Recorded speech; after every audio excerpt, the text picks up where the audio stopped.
Sa patuloy na gyera sa Middle East ay muli na namang binomba ng Israel ang Iran kung saan winasak nito ang pinakamahalagang underground facilities ng Iran na madalas ipinapakita ng Iran online bilang pagpapakita sa buong mundo kung gaano kalakas at kung gaano kadami ang kanilang mga missiles. Hindi lang Iran ang binomba ng Israel dahil hinati ng Israel ang puwersang panghimpapawid nito upang sabay na bombahin ng Iran at Yemen habang may ilang mga Pilipino naman ang nasaktan sa Israel. Ngunit nangako ang Israel na poprotektahan nila ang mga Pilipino. At alam mo bang ang Israel at Pilipinas ay mayroong treaty na nilagdaan noong 1958. Kaya't para malaman ang buong detalye ay tumutok at makinig na mabuti.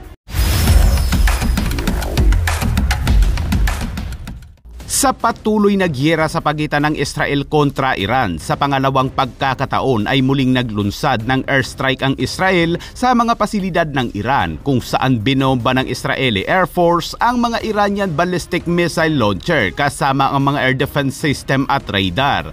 Ayon sa IDF, ang air defense system at radar ay tinamaan bilang bahagi ng aerial superiority ng IDF sa Iranian airspace. Ayon sa IDF, ang ilan sa mga launcher na natamaan ay napatunayang ginamit sa pagpapaputok ng ballistic missile sa Israel kahapon. Sinabi ng IDF na magpapatuloy sila na hanapin ang iba pang mga ballistic missile launcher sa kanlurang Iran upang maiwasan ang mga pag-atake sa Israel. Bukod pa rito ay umabot sa 80 target sa Iran ang tinamaan umano ng Israeli Air Force.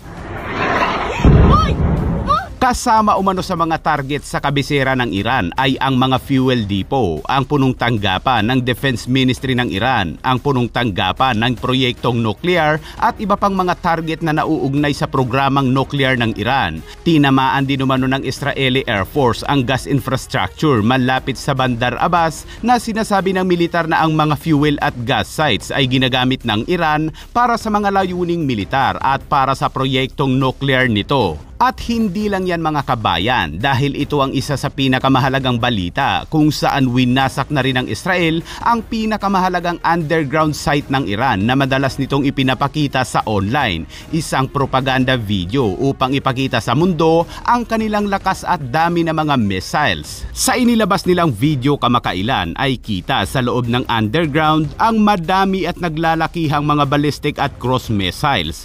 Kita rin ang dalawang matataas na opisyal na sila Ali Rashid at Ali Haji Sadi na ngayon ay nakaburol na sa Iran. Sa isang pre-rendered video at actual mula sa IDF ay pinakita nito na natagpuan nila ang underground sa kabundukan. Mahaba ang nasabing underground facilities at sa dulong bahagi ay nakaimbak ang iba't ibang mga missiles habang sa dulong bahagi naman ay ang mga launching shaft.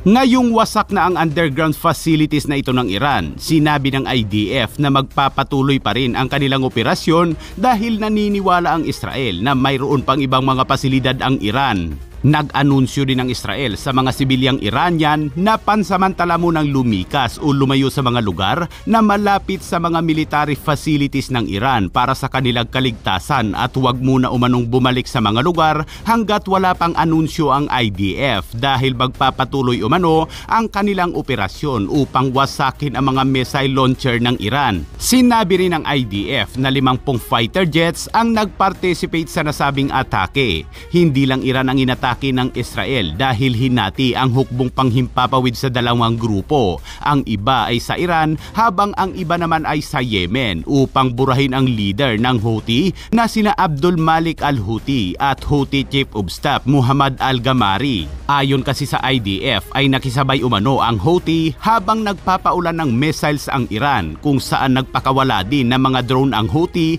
na pinabagsak naman ng Israeli Navy. Sa ngayon ay wala pang patunay kung talagang nabura sila, ngunit sinabi ng IDF na magbibigay sila ng update kaugnay sa operasyon sa Yemen. Ibang klase talaga ang Israel mga kabayan dahil nakuha pa nitong pagsabayin ng Iran at Yemen. Sa kabuuan, mula noong unang bahagi ng Biyernes ay umabot na sa 720 mga assets ang tinamaan sa Iran. Ayon naman sa mga analyst, ang pagpapaulan umano ng Iran ng mga missiles sa Israel ay isa umano itong estratehiya ng Iran upang mahirapan ang mga Iron Dome at masigurong matamaan ito ang Israel dahil kung paunti-unti lamang na missiles ay siguradong mai-intercept umano ito ng Israel. Nasa 15 to 20% umano ng missiles ng Iran ang tumama sa Israel at dahil populated civilian area ang tinatarget ng Iran ay hindi mga military base ng IDF ang tinatamaan kundi mga sibilyan. Kabilang umano sa mga nasaktan ay Pilipino. Ayon yan sa Philippine Embassy sa Tel Aviv. Ang apektado na Pilipino dahil sa mga missile strikes is 35, no? 35. 27 35. 27 dito sa 35 na to, kinailangan i-relocate po dahil nasira na po yung mga tirahan nila. Yung relocation po, this is in coordination with the Israeli government. Ngayon, meron po kaming naitala na 8 medical cases. Napuntahan ho namin lahat yung mga to. Doon sa 8 medical cases, 2 po, lumabas na discharge na po yung 6. No?